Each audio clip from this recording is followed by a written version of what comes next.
Hi, this is Pim from Smart Diabetics Academy. In this video, I want to quickly show you 7 ways to start reversing your diabetes today.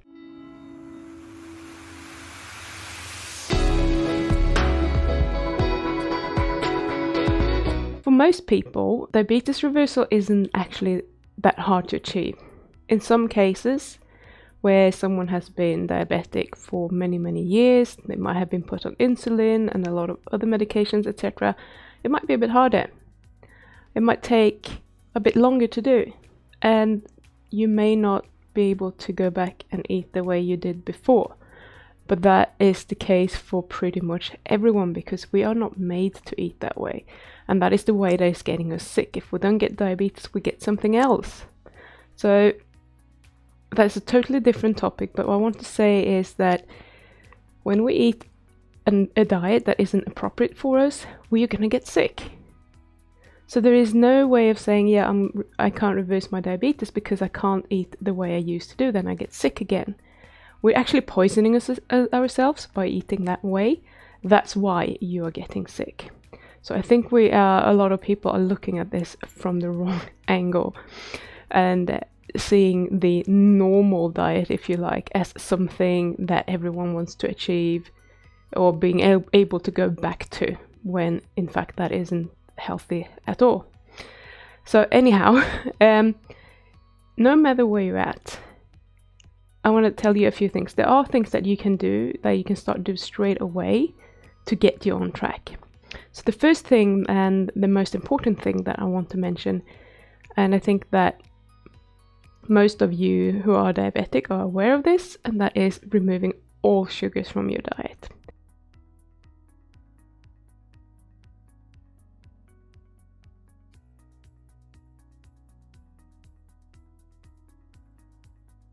You're aware of that you should be doing it, but then sugar creeps in pretty much everywhere.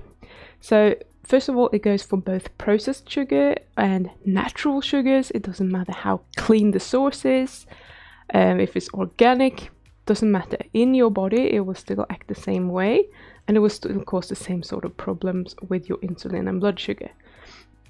The second thing is that a lot of diabetics might not be aware of where all the sugars creep in. So if you look at your sauces and condiments and everything that you can buy pre-bought, they like putting sugar in there because sugar makes it a bit addictive and it makes it taste better. So they will add that just so that people will like the product. So if you buy a lot of things with labels that are processed foods, check the labels, make sure that there isn't a ton of sugar in there. And the second thing is that you really should be removing all the grains from your diet.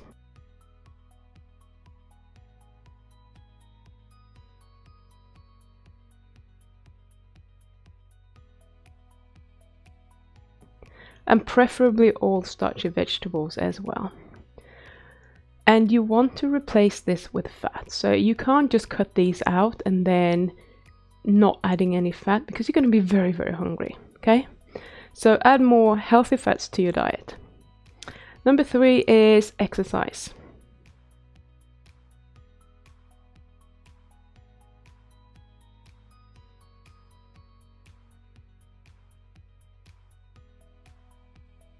Everyone used to talk about that. I don't hear as much about it anymore, but the bigger muscles you have, the more capacity you have to pretty much mop up all excess glucose in your blood. So if you are a very skin thin person with small muscles, your capacity to take up the excess glucose in your blood is very small compared to someone who has really big muscles, because they can store a lot more glucose there. So therefore, it would be easy for them to get their insulin sensitivity back. And you can also exercise as a way of getting control of your current blood sugar. So if it's a little bit high after you've eaten or something, if you go for a brisk walk, that will also be very beneficial and help right now. But if you are looking for a long-term solution, building muscle is always the better thing to do, which is also pretty good for fat loss if that's what you are looking for. Number 4 is sleep.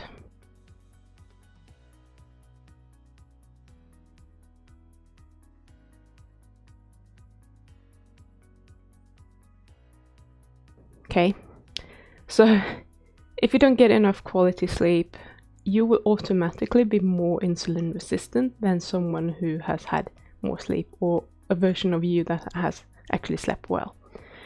And this happens without you having to eat something. You are getting more insulin resistant when you are sleep deprived, and B, the cravings usually increase massively when we haven't slept well. So make sure that you're getting some quality sleep and that you're getting enough of it as well. Number 5 is Destress.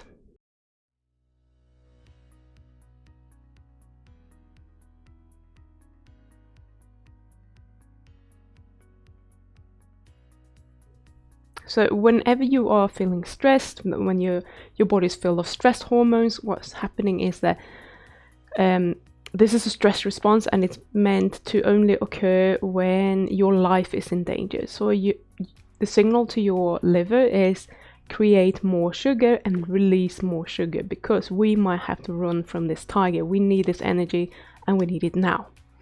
So when you're stressed, when the stress hormones are present, your blood sugar will go up, and it's going to be very hard for you to get it down. The easiest way to get it down will be with exercise, because that is what you're meant to be doing, or taking insulin. But then you get the conflict between the stress hormones and the insulin.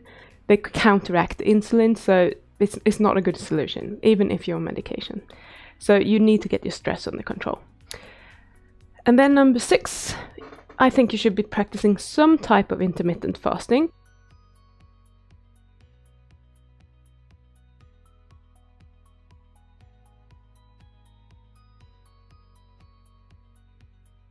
On a daily basis, and that doesn't mean that you only eat 1 meal per day. Absolutely not. That doesn't suit everyone, so not everyone should be doing that. But whether it's 12, 16, 24, 32 hours doesn't really matter, and the best thing I think is to mix it up a bit.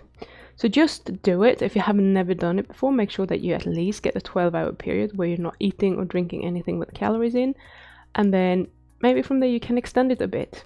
Maybe an hour per day until you can work up to 24 hours. And you don't have to do 24 hours every day. You can do 16 hours some days, 14 other days, 18, 24. Then you might want to try 36 or 48 hours. It's up to you, but you don't want to do the same thing every day. It's always a good idea to mix it up a little bit so that your body stays flexible and doesn't really know what's going on, because when you tell your body that we're always doing 16 hours and then we're eating for 8 hours, it will start producing insulin, etc. at certain times, because it will expect food, and you don't really want that to happen. And the last one is a little bit of a different one, but one thing that is really beneficial is for you to keep a food and blood sugar journal.